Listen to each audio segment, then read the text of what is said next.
Think about the last time something genuinely good happened to you. Not something small, something that should have really meant something to you. Maybe a promotion you'd wanted for years, really good news you'd been waiting on, or maybe someone looking right at you and telling you they loved you. And you felt fine. You said the right things, you smiled at the right moment, but underneath, where the happy feeling was supposed to be, there was nothing. And some part of you stood off to the side, watching yourself perform that feeling in front of others that you couldn't actually find. Afterwards, you called yourself broken, cold, dead inside. You wondered what was wrong with you, that everyone else seems to feel things at full strength while you didn't, as if you were watching your own life from behind a glass window. Here's what I need you to hear before anything else. You're not broken and you're not cold. What's happening to you has a cause, and it's not the one you've been blaming yourself for. So today we're going through the real reason why you sometimes feel nothing. Stay until the end, because the last one is the reason you can't just decide to feel again, no matter how badly you want to. Number 1, you get the good news and nothing happens. Have you ever gotten the exact thing you wanted and just felt flat? Think about it properly. You waited for it, you worked for it, and when it happened, you were already thinking about something else or the next thing. When you tell other people, you watch their excitement for you and see their faces light up more than yours ever did. And you probably said the same thing you always say: "I'll feel it later. It hasn't set in yet." It never sets in. It's been years and it still hasn't set in. Here's the thing you should notice about that. It isn't that you don't care. If you didn't care, you wouldn't have worked for it. The wanting was real. It just doesn't connect to anything in your head on the way in. Something is catching it before it reaches you. Number 2, you can't cry even when you want to. Has there ever been a moment where crying would have been the obvious human thing to do, and you just couldn't? Something ended, someone left, something died, and you stood there with your eyes completely dry, waiting for the thing everyone else was doing to happen to you. And it didn't come. And then you end up sitting at a funeral, quietly wondering if you're a cold person. But here's what's actually going on. Somewhere along the way, you learned that letting a feeling out was dangerous. Maybe it got you mocked. Maybe it made things worse for everyone. It may be that no one was there when you did it, so you learned there was no point. And now the thing that stops you isn't a decision, it's a reflex. Your brain closes that door before you even get near it. You're not failing to grieve, you're being stopped. Number 3, you're watching your own life in third person. Have you ever been in the middle of something, a party, a dinner, a good conversation, and realized you weren't really mentally there? You were physically there, you said things, you laughed at the right times, but the mental part of you wasn't. It was either picking the conversation apart or thinking about something completely different. You've probably wondered if everyone feels like that. They don't. Some people are just in their life. And the strange part is you can't switch it off by noticing it. You can't decide your way back in.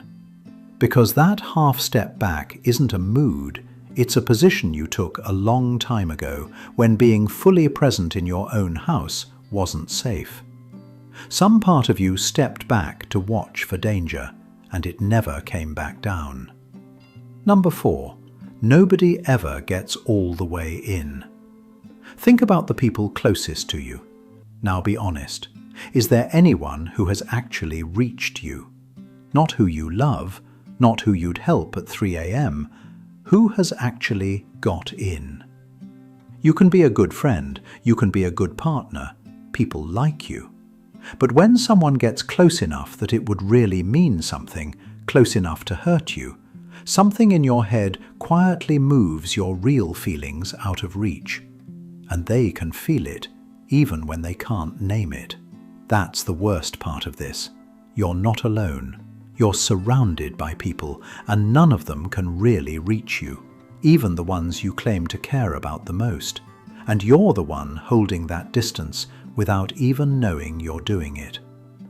Quick thing before number 5. If any of this is relatable, go ahead and like and subscribe.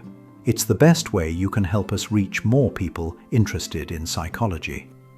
Number 5. You keep waiting to snap out of it, and it never comes. At some point, you probably became self-aware and decided you were going to fix this. You were going to be more open, more present, actually feel things this time. You probably promised yourself that after some moment where the numbness cost you something, a relationship, or you saw someone's reaction when they realized you weren't really there, and it lasted a few days, maybe a week. Then you went straight back to flat. So you tried again, and again. And every time it failed, you took it as more evidence that something in you is fundamentally broken. It isn't. You've just been trying to do something that isn't possible. You've been trying to feel the good things without feeling the bad ones. Everyone numb wants the same deal. Give me back joy and excitement and love, but I'm not taking grief and terror and humiliation back with them. The problem you fail to realize is that it doesn't work like that. It was never two separate things. Whatever it is in you that's holding everything down doesn't sort feelings into good and bad. It just holds everything down.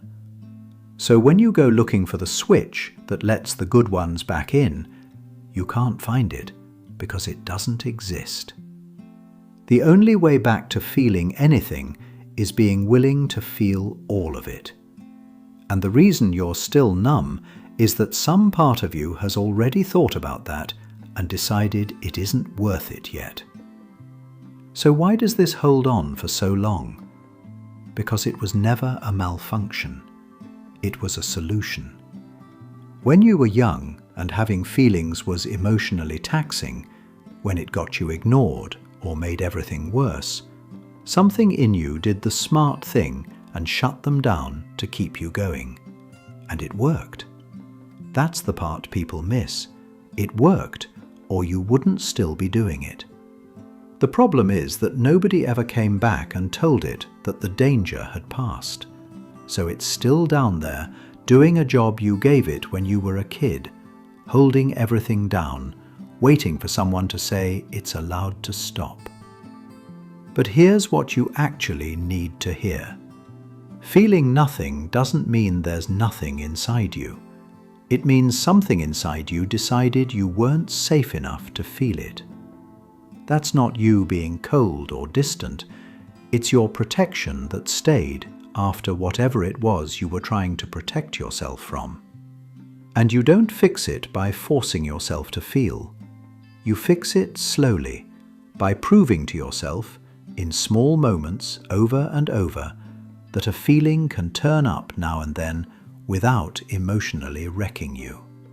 That you can be sad in front of someone and they don't leave.